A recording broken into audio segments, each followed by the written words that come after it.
Just wasn't happening.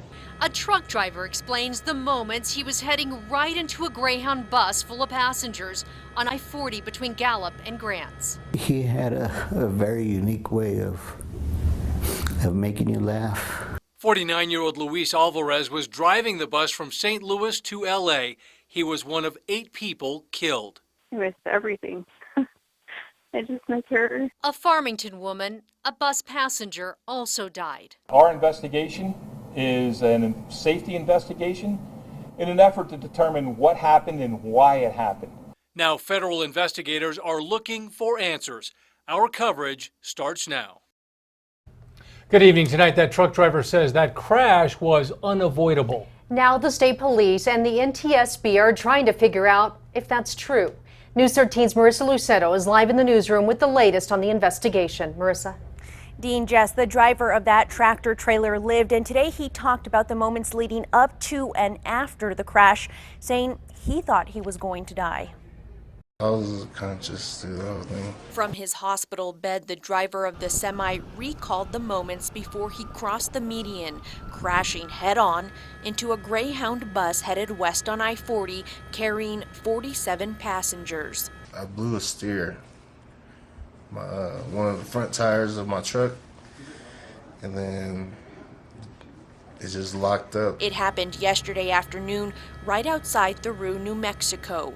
Drivers pulled over and rushed to help rescue the passengers they could get to. In the metro area, when there's a crash, there's a lot of resources that respond, as you know that. In rural New Mexico, which I've dealt with for 25 years, it's a different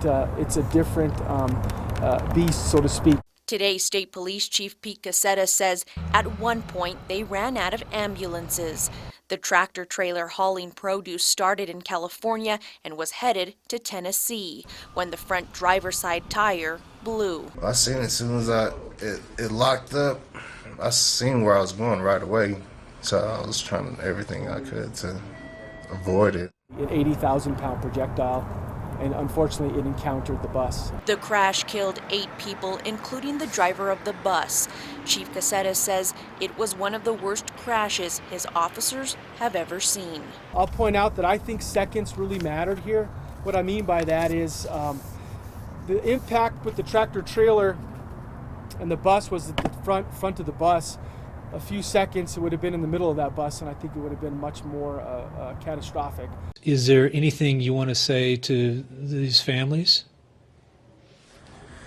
I'm sorry. I mean, I don't know if I could do anything to change it. I would, but I can't. And that tractor trailer was with JAG Transportation out of Fresno, California. The driver is also licensed out of California. Chief Casetta says he could face charges depending on that outcome of the investigation. Dean. All right, Marissa, thank you. NTSB investigators were at the crash site today trying to figure out exactly what went wrong. They're not only looking at how the tire blew out, they'll look for other mechanical failures, road conditions, and whether the driver was fatigued or speeding. We address 3 main things that are involved in all crashes. That is the people involved, the environment, and the vehicles. Lead investigator Pete Katowski says his team is already reviewing the safety policies of both companies involved. What's left of the truck and bus were towed to the Gallup port of entry. Tomorrow they'll start a more thorough investigation with 10 investigators and the help of state police. State police say that area of I-40 has no barriers between lanes and say not much could have stopped that semi from crossing the 50-foot median.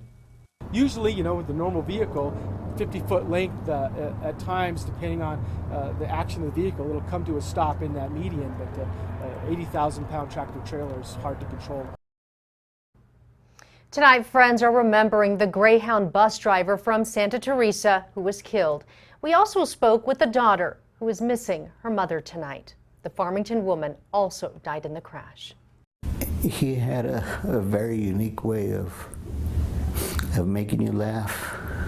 If you met him once, you'd always remember him. Luis Alvarez from Santa Teresa was driving the Greyhound bus. His friend Rudy Chavez tonight says Alvarez was a role model driver with a great driving record. But family came first. Chavez says he had talked to Alvarez earlier yesterday about his daughter's quinceañera.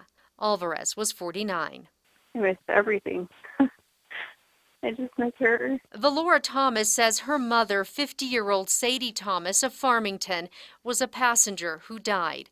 She was almost to her destination of Gallup after a quick trip to Oklahoma. Her grandkids were just everything to her. You know, she goes out of her way for them. She says her mother was a strong woman, wonderful wife, a great mother to 3, and the best grandmother to 10 children. But she won't get to meet her grandson, who was born yesterday. She's always there, and now she's not. State police tell us that the bus had just stopped in Grants where it dropped off one passenger. We also know that people did get on that LA-bound bus in Albuquerque, but we don't know how many or if they're okay. Officials at UNM Hospital say they are trying to identify the other victims as fast as they can. We start with processes that are scientifically verifiable and rapid. For example, fingerprints. So all of those fingerprints are in the process of being uploaded to the FBI, the Federal Bureau of Investigation. They will compare them against known databases, criminal databases, civilian databases, and we'll get some hits. The bodies of the passengers who died were sent to the Office of the Medical Investigator at UNM. 26 people were injured, including 5 children ages 3 to 15. Doctors say 10 of them were treated at UNM. The rest of the injured are being treated at hospitals in Grants and Gallup. Some underwent surgery. Doctors say injuries range from head trauma to spine fractures and broken bones. They say the victims are looking at a long road to recovery. Today, state police thanked the drivers who turned into first responders, climbing ladders with emergency crews to reach passengers still trapped inside the bus. And I say the motorists because I believe that they're heroes as far as what they did. They stopped and wasted no time extracting a lot of the individuals out of the bus, administering first aid, and I believe that saved lives. Chris Jones says he drove up on the crash, missing it by just a few minutes. He left his car in the middle of I-40 to roll up his sleeves and help. I don't know exactly if people were launched out or not. All I know is there was people out of the bus. They were climbing out of the bus. They couldn't get out fast enough. Jones says his medical training as a Navy veteran and volunteer firefighter kicked in. 2 passengers have already filed lawsuits against the Fresno-based trucking company JAG Transportation. Those were filed by the Ron Bell law firm on behalf of 1 passenger from Arizona and 1 passenger from Ohio. The lawsuits claim the truck driver failed to maintain the tire that blew out and failed to control the truck after the blowout. The passengers are seeking monetary damages.